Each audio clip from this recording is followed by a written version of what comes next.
Friends, कैसे हैं आप सब। आपका मेरे चैनल पे बहुत बहुत स्वागत है।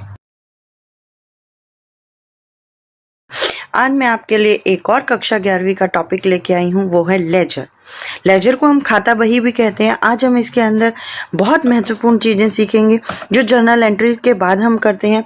आइए हम सीखते हैं, लेकिन उससे पहले मेरी आपके साथ रिक्वेस्ट है, आप मेरी रिक्वेस्ट को मानिए कि अगर आप मेरी वीडियो को देखते हैं तो कट करके बिल्कुल ना देखिए, पूरा समझने के लिए। और अगर मेरे चैनल के नए व्यूअर हैं तो आप सबसे पहले सब्सक्राइब का बटन दबा दीजिए और बेल आइकन को दबाना बिल्कुल ना भूलें, ताकि मैं आपके लिए वीडियोस बनाऊं और आपके पास नोटिफिकेशन आ जाए। चलिए स्टार्ट करते हैं। मतलब क्या होता है खाता बही का। खाता बही व्यवसाय व व्यापारी का प्रधान बही कहलाता है। मतलब एक वो प्रिंसिपल बुक कहलाती है जिसमें व्यापार में होने वाले लेन देनों का संक्षिप्त वर्गीकृत लेखा किया जाता है। इसमें प्रत्येक पक्ष से संबंधित जो है एक निश्चित समय का लेन देन को हम लिखते हैं एक स्थान पर, और उस पक्ष को हम क्या कहते हैं, खाता मीन्स अकाउंट कहते हैं उसे हम। ऐसा करने का क्या उद्देश्य होता है, एक निश्चित समय में एक खाते से संबंधित लेन देनों की स्थिति की जानकारी को प्राप्त करना हमारे को क्या कहलाता है, लेजर। खाता बही में समस्त व्यक्तिगत, वास्तविक और अवास्तविक खाते रखे जाते हैं। हमारे पर्सनल अकाउंट्स जो होते हैं, और जो हमने गोल्डन रूल्स हमने आपको वीडियो में बताए हैं, सिखाए हैं, वो सभी रूल्स के तहत हमारा ये लेजर बनते हैं। साधारणतः खाता बही जो है रजिस्टर के रूप में ही होता है, जैसे हमारे जर्नल्स होते हैं और हमको ट्रेडिंग P&L अकाउंट्स वगैरह जैसे क्रिएट करना होता है। इसके प्रत्येक पृष्ठ पर एक पेज पर हमारे पृष्ठ की संख्या लिखी जाती है और एक उसमें लिखा जाता है कि ये इस जर्नल के अकॉर्डिंग ये सहायक बहियों के लेन देन की प्रविष्टियों के करने के बाद एक हमारा वर्गीकरण के रूप में किया जाता है। ये वर्गीकरण खाता बही में होता है। चलिए आइए एक बार इसकी डेफिनेशन को जान लेते हैं हम। ए laser is a book containing account in which classified and summarized information from the journal is posted as debit and credit. The ledger contains the information that is required to prepare financial statement. It includes for assets, liabilities, honor, equity, and revenues and expenses. Ledger is a principal book or computer file for the recording and totaling economic transactions measured in terms of a monetary unit of account by account type with debit and credit separate columns and a beginning monetary balance and an ending monetary balance for each account। यही मैंने आपको समझाया कि हमारा monetary account monetary types में लेंगे इसको।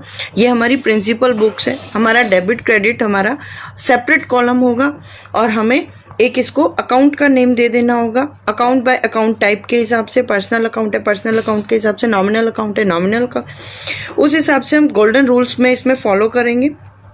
ये हमारा क्या कहलाएगा, लेजर। आशा करती हूँ आपको आज लेजर की डेफिनेशन बिल्कुल समझ में आ गई होगी।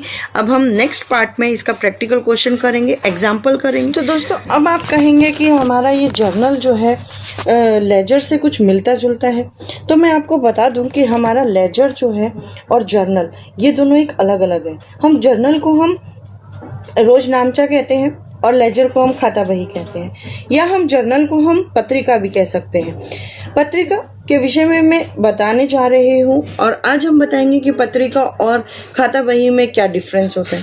बुक कीपिंग के डबल एंट्री सिस्टम के अनुसार कोई भी लेन देन सदैव दो अकाउंट को प्रभावित करता है। ये मैं आपको समझा चुकी हूँ। मैं आपको डिस्क्रिप्शन बॉक्स में सारी लिंक दे चुकी हूँ, आप मेरे लिंक्स पे जाके देख सकते हैं। इसमें एक प्रॉपर रिकॉर्डिंग प्रोसेस होता है जो प्रत्येक ट्रांजैक्शन को रिकॉर्ड करता है, जिसे हम अकाउंटिंग प्रोसेस भी कहते हैं। ये प्रोसेस जर्नल से ही शुरू हो जाता है, यानी कि पत्रिका से ही शुरू हो जाता है, और लेजर, ट्रायल बैलेंस और फाइनल अकाउंट तक जाता है, जिसमें जर्नल अर्थात रोजनामचा और लेजर मतलब खाता बही दो स्तंभ की भांति बने हुए होते हैं। ये मेजर पिलर्स होते हैं जिनका काम एक अंतिम अकाउंट के लिए एक बेस बनाना होता है, जिसमें हमें गोल्डन रूल्स को अप्लाई करना होता है। जिसमें एक बुक को वो किताब है जो मतलब ये जो बुक्स हैं हमारी जर्नल है, लेजर, अकाउंट्स हैं, जितनी भी हैं ये सब हमारी वो बुक्स कहलाती हैं अकाउंट्स की, जिसमें वो सारे ट्रांजैक्शन की जानकारी रखते हैं जो तुरंत होते हैं, और जब कोई ट्रांजैक्शन क्लासिफाइड और ट्रांजैक्शन होने में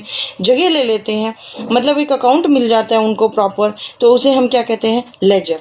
उसे हम खाता बही कहते हैं। सो फ्रेंड्स, जो हमारा जर्नल है एक वो किताब है जहां हम पहली बारी में ही हम फाइनेंशियल ट्रांजैक्शन को रिकॉर्ड करते हैं, और खाता बही वो है जिसमें हम खातों के समूह जब होता है तो हम उसको हम पत्रिका के उसमें जो रोजनामचा है, रोजनामचा जर्नल से सभी ट्रांजैक्शन को स्थानांतरित करते हैं कि हमारा ये पर्टिकुलर अकाउंट है, राम श्याम शिवम के अकाउंट है, और ये building plant and building etcetera. यह महत्वपूर्ण प्रक्रिया होती है किसी भी अकाउंट की। ठीक है। अब पत्रिका एक सब्सिडरी बुक के रूप में जानी जाती है और खाता बही को हम प्रिंसिपल बुक कहते हैं। मतलब व्यवसाय और व्यापारी की एक प्रधान बुक जो होती है वही कहलाती के रूप में जानी जाती है, वो होती है लेजर। ये मेन डिफरेंस कहलाता है कि स्टूडेंट्स को नहीं मालूम होता कि ये जर्नल जो है हमारा सब्सिडरी बुक्स है और लेजर हमारा प्रिंसिपल बुक्स है। तो जो लेजर है वो एक ओरिजिनल एंट्री के रूप की बुक के रूप में मानी जाती है, क्योंकि इसमें सबसे पहले ट्रांजैक्शन की जाती है, डिटेल्स रिकॉर्ड की जाती है। जबकि जो हमारा लेजर है वो एक सेकेंडरी बुक कहलाती है, सेकेंड बुक के रूप में माना जाता है, क्योंकि इसके पत्रिका द्वारा सारी रिकॉर्ड्स जो है स्थानांतरित की जाती है। जर्नल जो है वो हमारी लेन देन की एक क्रोनोलॉजिकल ऑर्डर में रिकॉर्ड किया जाता है, जिसके रिकॉर्ड को रखने में आसानी होती है। जबकि लेजर में जो लेन देन होते हैं वो हमारे एनालिटिकल ऑर्डर में होते हैं। फ्रेंड्स, आशा करती हूँ आपको ये लेजर अच्छे से समझ में आ गया होगा। आज difference between ledger and journal भी अच्छे से समझ में आ गया होगा। आप मेरा हौसला बढ़ाते रहें, मेरी वीडियो को लाइक करें, शेयर करें, मेरे चैनल को सब्सक्राइब करना बिल्कुल ना भूलें। मैं डॉक्टर प्रियंका गौड़ आपके लिए वीडियोस लेके आती रहूँगी और कक्षा 11वीं के लिए कोशिश करूंगी अच्छे से अच्छे टॉपिक को मैं कवर करूं। Thanks for watching.